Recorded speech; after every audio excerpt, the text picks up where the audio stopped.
kids. And I love to go over there because like her house, one of the things she had in her house were these goblets. They were red goblets, wine or something, but they were actually filigree gold on the outside. She had things like that left over from her really rich life, but not a lot, and she was in a very small house. And she lived through World War II. She was in France when they were bombing France, and because her bedroom window, the window was always open, but she took off the screen and it was open even in the summertime, in the wintertime.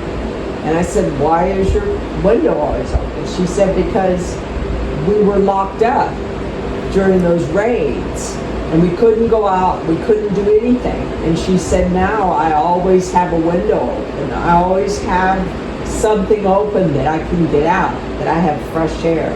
I just thought that was amazing. You know, these things that people do. But she, and then she'd get mad at her kids and start yelling in French. And I just like, I know they were in trouble, but I just loved it. Like, get mad at me. yeah, me in French. Yeah. Mrs. Webb. Mrs. Danielle, I think, was her first name. Oh. But I'm not sure about that. Yeah, Cynthia and Michael. The kids? Yeah. I remember you telling me about how your aunts and your mom and everybody would just all go like grab each other's medication and they would all run out of it and then grab more. They were all nervous. They all had, they probably had anxiety. Anxiety. But it was too early for them to like have. They all went to say Dr. Rogers. We all went to Dr. Rogers. And he prescribed them all Valium. That's what you got. This is in the 60s, 70s. You got Valium. And I'm sure he gave them a 30-day supply. But they must have just been taking it like sugar cubes. Because one would run out and they'd call the other one. And if she had some, we'd all go, we're going to Emery's. And we'd all pile in the car, go to Emery's. Deliver drugs. Or Emery's would come to our house, or we'd go to Aunt Mary's. But rarely did they go to Aunt Mary's. But it was mostly Aunt Bernice and my mother. But Aunt Bernice has 6 kids. Yeah, I'm sure she went through her 30 days in 2 days. Yeah, you know, burned it up. 6, but my mother had me, so same difference, you know. Yeah. We're both running out. They were always on the phone. It was crazy.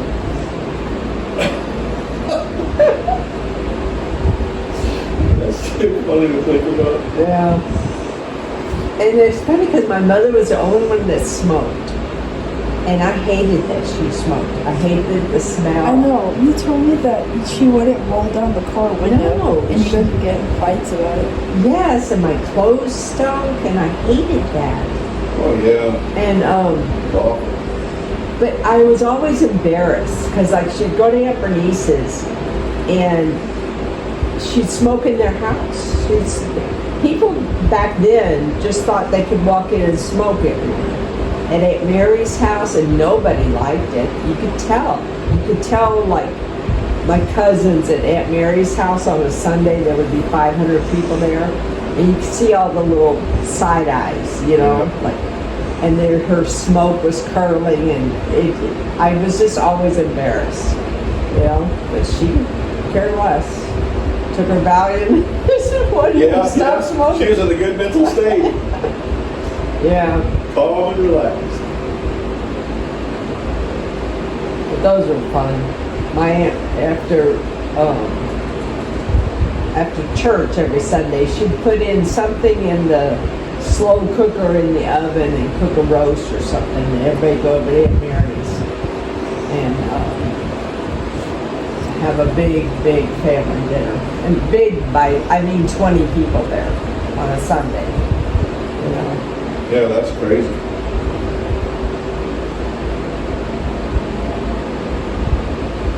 Now you're lucky to get anybody to sit at the table. But when we lived on Maplewood, my mother's best friend, I was born at the Nix Hospital in San Antonio. The first house I lived with was on Maplewood. And then Joan Worthy lived on the corner, so we were 3 houses down. And her husband was an attorney, and he was building his own boat, like a big boat. And they had like 6 kids. They had a lot of kids. Mother had 3, and they both smoked, so they would either be at my house or their house. And we'd play between us, you know. We had fun. But her son was Davey. He was my age. Oh yeah, I remember you telling me about how you and him blew up the garage. We did blow up the garage. Yeah. Loopy and George just lived between us, poor things. They didn't have children.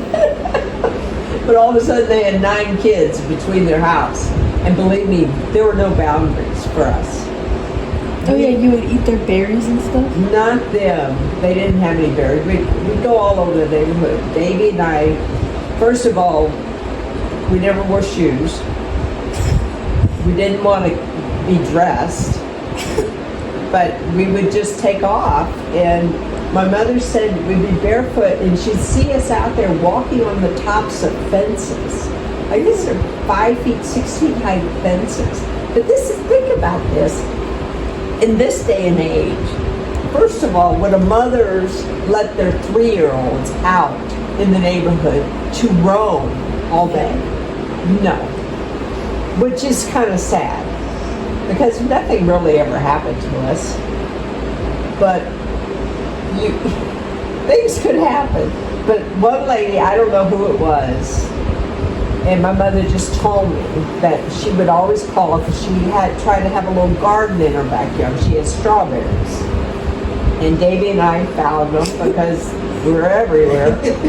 And we were eating all her strawberries. And I'm sure she was pissed. But she would call up my mother and say, they're sitting in my garden eating all my strawberries and they've got fertilizer on them. They've got fertilizer on them. My mother was like, That's the big threat. like, I don't care. I'm sure she didn't care at all. And we didn't care. Yeah, but it's just one. And we knew where everybody, the garage door was open, if we could get in the house, if the gate was open, everything, you know. But Loopy and George lived next door to us. And they worked. And we could always get in their garage. So we all played in the garage, and the one day that we blew it up, we were in there, and I think we had oil. We found like a little dish, a pan, something, and we put oil in it, and we were like making dinner, you know, pretending. And when we were leaving the garage, we needed to get rid of the evidence, and I don't know what it was, but for some reason we threw it behind the hot water heater, and the oil hit the fire, or hit real close to there. I'm not sure, but when we went out the door and slammed the door, the air blew it up. Somehow the oil mixed with the flame on the hot water heater in the garage blew up. And of course we ran. We weren't hurt, but we ran because the door was there. And it wasn't a big enough explosion to, you know, blow. But it did. My dad and Mr. Worthy had to rebuild their garage. But Oh man. yeah, there was a man somewhere in the next yard, but he could see across the alley, and he saw us. And so the story is that Joan and my mother, Laverne, were in Joan's house all this time. And I'm sure they could care less where we were, but they heard fire engines. And they didn't seem to worry about it. They thought, well, I'm sure it's not them. But they just didn't worry about it until they got a knock on the door, and the fireman said, "We're looking for 2 children. See if they're okay. One's a little boy and one's a little red-headed girl." Ding, ding, ding. I'm sure they're morning or afternoon with the help. So, yeah. And they found us. I don't know. Yeah, they're okay right now, but when you leave, not so much. Yeah. Look at that butt matching her hair. Oh, yeah. And then there was another time when something happened. My cousin Freddie, this is Aunt Bernice's oldest son, Freddie, was using a saw, and he cut his hand real bad. So he had to go to the hospital. And for some reason, all the kids, whoever was there, the 5 kids or whoever, came over to our house. And my mother went with them. And Johnny was babysitting, my older brother was babysitting us all. And there was just a slew of us, a lot. And we were somewhere along the way, I went and got a big spaghetti pan from the kitchen. And I put it on my head, and I came out, and I was a monster. And I was walking around, I was little, with this spaghetti pot on my head, going, and everybody was running, or whatever was happening. I don't know what was happening. But it was fun, and then I would take it off, and I would go back, and I would come out, and just do it over and over. But then one time, and I don't know what happened, but it got stuck on my head, and they couldn't get it off. And so I don't know if I got overheated. I just don't know what happened. But so Johnny's babysitting. You can't call your mother, because there was no cell phones. So I don't know. He must have called the police, but somehow they got a hold of my dad. And but I think the fire department showed up, and then by that time I was hysterical. You were crying? Yeah, I was just absolutely hysterical. So whatever, nobody could get it off. But then the firemen, they said, I don't remember any of this, the firemen took me kind of a little bit aside, they said, "I'll give you a nickel if you'll just calm down. You want a nickel?" And just like that, oh yeah, I want a nickel. So I just shut up, put my hand out, I guess, give me that nickel. And when I calmed down, and after a little while, he could just lift it right up. But by then, somebody had called the newspapers. Oh my God. Yeah. And so my dad was on his way home, and he came home, but about the time, I don't know the exact timing, but he said no. The photographers had gotten there, and they wanted them to put the pan back on my head. Oh my God. So they could get a picture for the article. My dad said, no, just leave. That's all I remember about that. That's funny.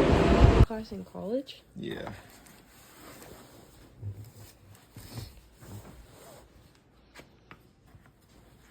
I think there might have been a Silvis. Yeah, it's hard to see any of it in here. It's kind of dark.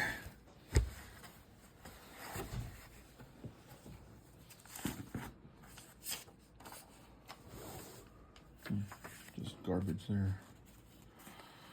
This looks like a study for different things. The carrot? That's funny. Yep. Chasing the carrot. And this, like I said, I don't remember what the assignments were. Pieces have come off. Anyway, there was a face. Different ways. Bizarre stuff. This one I liked a lot. Oh. Parts. Yeah, that's all Steve Martin. Done in a bunch of different ways. Did you draw his face, or did you just print it out? I think I made those on a printer. And then I treated them different ways. I mean, obviously some of them I did because there is no face here. I just did something there to make it different. And then a lot of them I just cut pieces out of and did colors. Yeah, that was a lot of fun.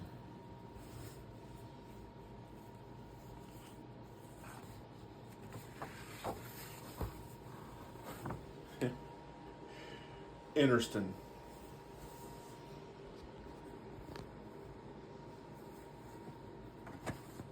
Let's see, this was supposed to be an assignment, maybe?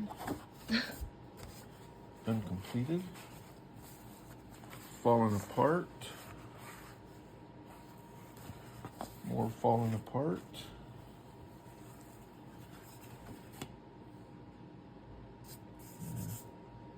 Didn't fall apart, but it's not much. Yeah, so here's the thing after the study.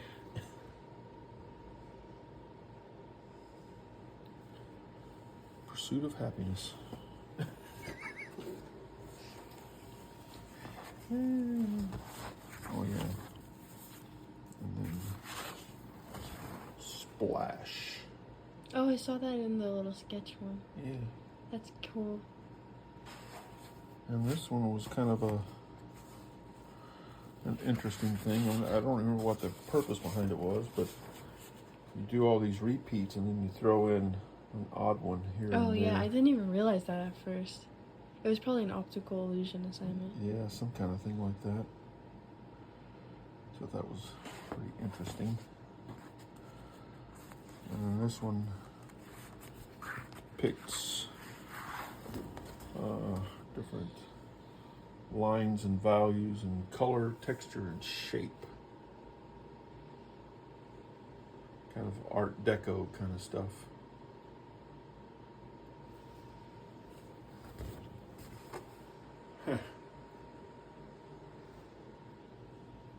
You know, it's funny, I don't even really remember drawing those. But I know that I did. How long did the painting of the old man take you? That was 161 hours. How did you track that? Wasn't that before like phones and stuff? Just clocks. Yeah, we've always had time.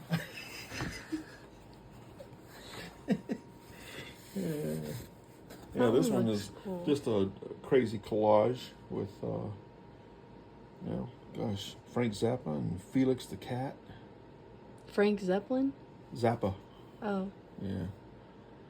He was one of my favorites from way back. And that's This, him up I here like too. this. Yeah. Yeah, The playing Carmex. himself a little bit of Carmex. Carmex player. And then we've got Abe down here. I'm not sure who she is, but she's singing pearls.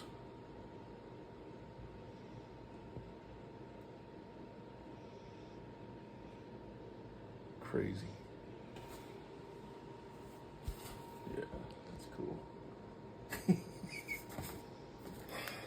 It makes me laugh. And this one was just kind of a different color thing. All the same shapes, but different Let's see, what do we have here? Secondary colors, monochromatic, analogous, and primary colors.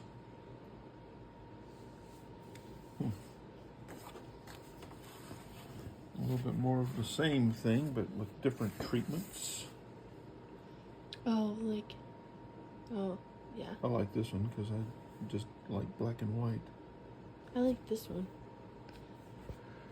What is that one? Warm and Warm cool. and cool. And I like that one. I think that one's probably my favorite. I like those colors. Yeah, let's see. Intensity. Yeah. I like that orange. Came out good and solid.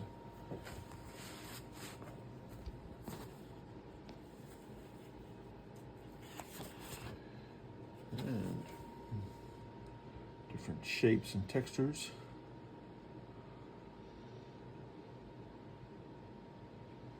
I did something like that in my other art class. Yeah, I like that kind of stuff. I made some jewelry with stuff like that on it too. Did some nitric acid etching in that kind of shape. Oh, I need to get a video of you showing your jewelry off. And these are cool ones here too. I like these. I think particularly this one, but Ooh, is that? Ew! Is that skin? no, What is it's that? just Ugh, I don't like the holes. I don't like. It looks like blackheads. yeah, they're kind of like, I don't know, more like bullet holes or something. That looks skin colored. Yeah, it kind of does, doesn't it? That was an interesting thing, This one's really but cool. I like it. Did Oh, you- yeah, Is this made perspective. with pencils? A little bit of pencil and ink, pen and ink. These look like they were printed out, like everything. Yeah, this is all just drawn.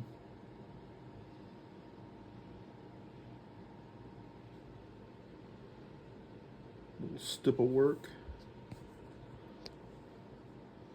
Yeah, this one is, I don't know, pretty good, I would say, because the lines are almost exactly even.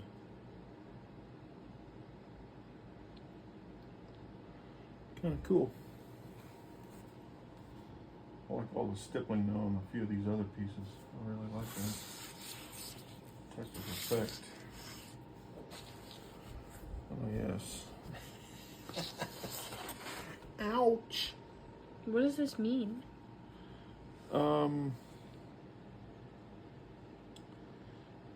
I no longer remember.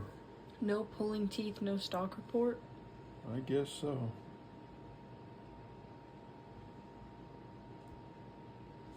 Were you like the best person in your class? Or did they all look like that? And don't be humble.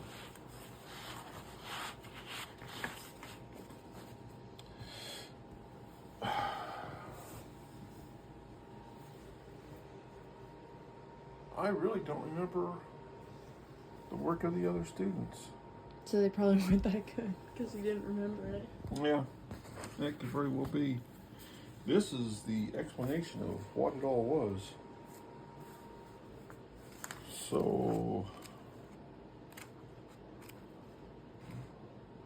there could be something in here that explains what was what there in the last sheet. Oh, this was Glendale Community College? Yeah. That's where we went. Oh, you did this for fun? No, I was working my way toward getting to ASU. Oh. So I got all my my lower level credits out of the way, and then when I tried to get over to ASU, I think I wound up getting laid off from work and had to focus on staying alive rather than getting an education.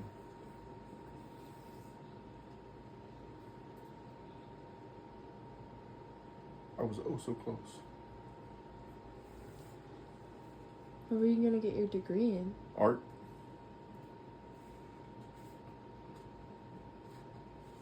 I was going to be an artist.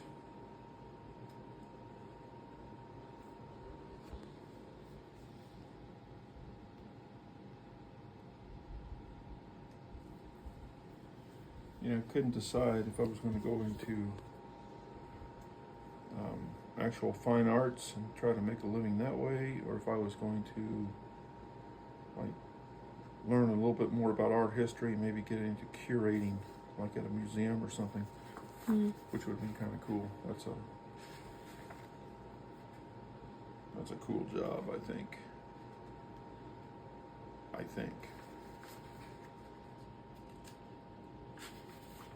But still, something about making art is,